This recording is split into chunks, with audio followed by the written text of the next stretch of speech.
Dahulu kala ada seorang saudagar kaya yang memiliki 3 orang putri. Putri bungsu disebut kecantikan. Para suster tidak menyukainya karena dia adalah favorit semua orang. Suatu hari sang ayah akan pergi ke kota dan bertanya kepada putri-putrinya apa yang harus dibawa sebagai hadiah. Para kakak perempuan meminta gaun dan perhiasan berharga, dan yang lebih muda meminta mawar merah, yang paling indah di dunia. Pedagang itu menjadi bijaksana, tetapi berjanji bahwa dia akan melakukan segala kemungkinan untuk menemukan bunga seperti itu. Dan berangkat. Sang ayah dengan cepat menemukan hadiah untuk anak perempuannya yang tertua, tetapi untuk yang termuda dia tidak dapat menemukannya. Setiap mawar yang ditemui pedagang dalam perjalanannya lebih indah dari yang sebelumnya. Kemanapun dia melihat. Dan kemudian jalan membawanya ke hutan lebat. Di sana sangat gelap dan dingin.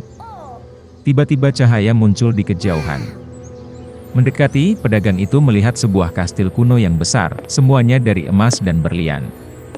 Memasuki gerbangnya, dia memasuki aula yang penuh dengan permata. Dia melihat bahwa ada meja di tengah aula, dan tidak ada piring di atasnya, dan semua piring terbuat dari perak dan emas. Tapi kastil itu kosong, tidak ada siapa-siapa. Pedagang itu mengira pemiliknya mungkin akan datang sebentar lagi. Dia menunggu 1, 2, 3 jam tidak ada yang muncul. Pedagang itu tidak bisa menahan diri dan duduk di meja. Setelah makan dari perut, orang tua itu berangkat.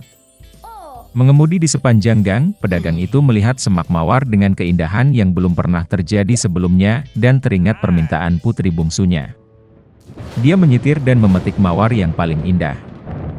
Pada saat yang sama, kilat menyambar, guntur menyambar, terdengar suara gemuruh, dan bangkit, seolah-olah keluar dari tanah, di depan pedagang dan bukan binatang atau manusia, tetapi semacam monster, mengerikan dan berbulu.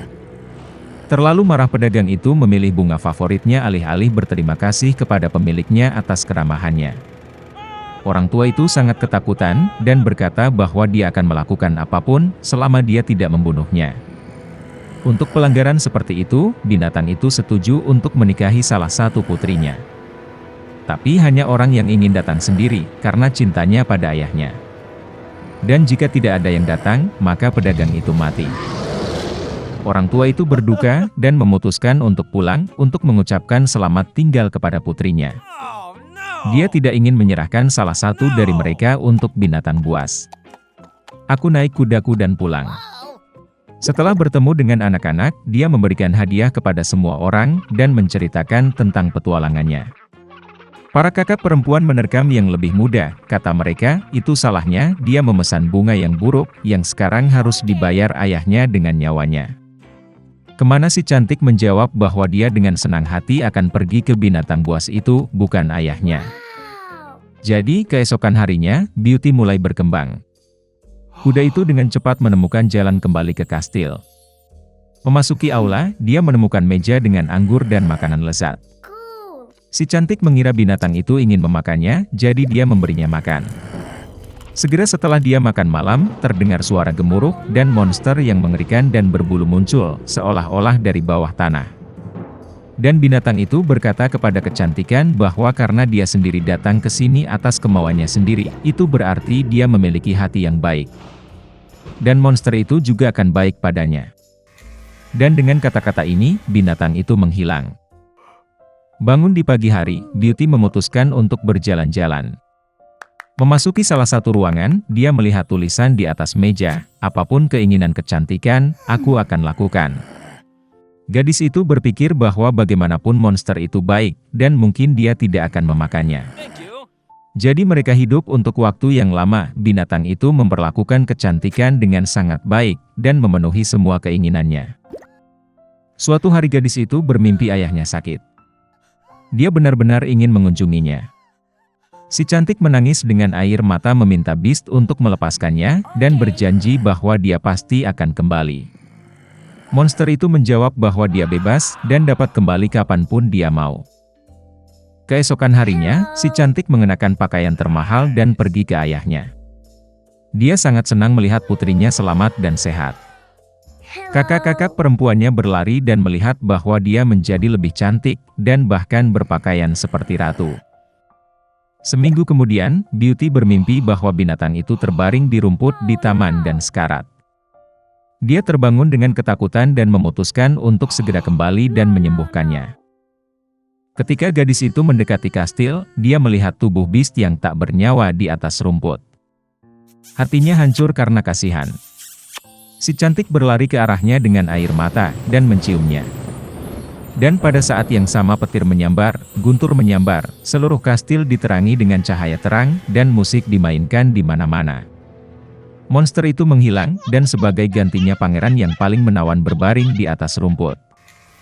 Dia memberitahu Beauty bahwa peri jahat ini telah menyihirnya dan mengubahnya menjadi monster sampai seorang gadis cantik jatuh cinta padanya dan ingin menikah. Si cantik memberinya tangannya, dan mereka pergi ke kastil. Keesokan harinya, kecantikan dan pangeran menikah dan sembuh dengan bahagia selamanya. Beginilah cara hati yang baik bisa mematahkan mantra jahat. Dahulu kala ada seekor kambing tua.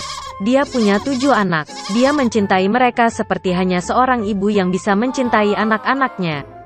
Dia akan pergi ke hutan, membawa tumbuhan dan ranting untuk makan siang.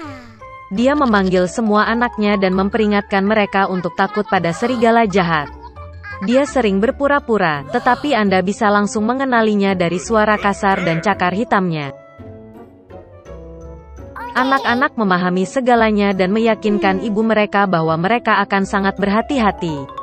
Kambing tua itu berangkat dengan tenang. Sedikit waktu telah berlalu. Tiba-tiba, seseorang mengetuk pintu dan berteriak dengan suara kasar agar anak-anak segera membukanya. Tetapi anak-anak dari suara kasar itu menyadari bahwa itu adalah serigala. Mereka menjawab bahwa itu bukan suara ibu, suaranya lembut dan kurus, dan suara ini sangat kasar, artinya itu adalah serigala. Kemudian serigala pergi ke pedagang dan membeli kapur besar. Dia memakannya, dan suaranya menjadi tipis.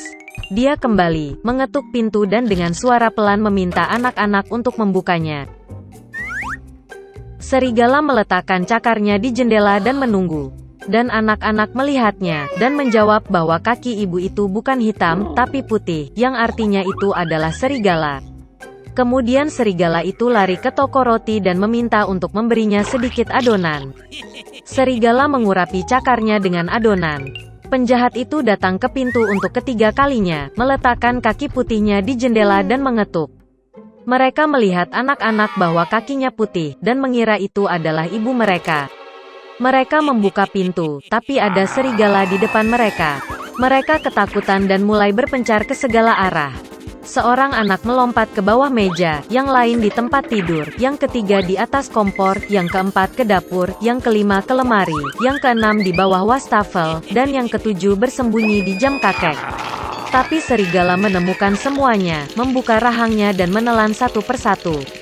Hanya satu hal yang tidak dia temukan, yang termuda, yang bersembunyi di dalam jam. Setelah makan sampai kenyang, serigala pergi. Dia berbaring di padang rumput hijau di bawah pohon dan tertidur. Segera seekor kambing tua pulang dari hutan. Oh, apa yang dia lihat di sana? Titik-titik. Pintunya terbuka lebar. Meja, kursi, bangku terbalik, wastafel rusak, bantal dan selimut terlempar dari tempat tidur. Dia mulai mencari anak-anaknya, tetapi tidak dapat menemukan mereka dimanapun. Saya memanggil mereka dengan nama, tetapi tidak ada yang menjawab. Dia pergi ke jam, dan sebagai tanggapan ada suara kecil dari anak bungsu. Dia membawanya keluar dari sana, dan dia berkata bahwa seekor serigala datang dan memakan semua orang.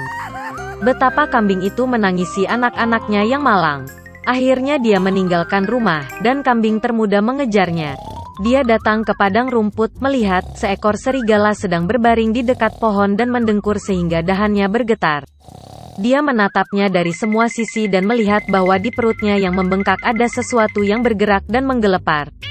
Dia menduga bahwa ini adalah anak-anaknya, dan sangat bahagia karena mereka masih hidup.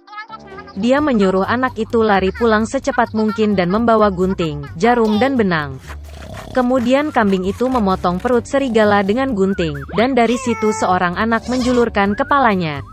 Dan kemudian yang lainnya melompat keluar, semuanya berenam, dan tidak ada hal buruk yang terjadi pada mereka.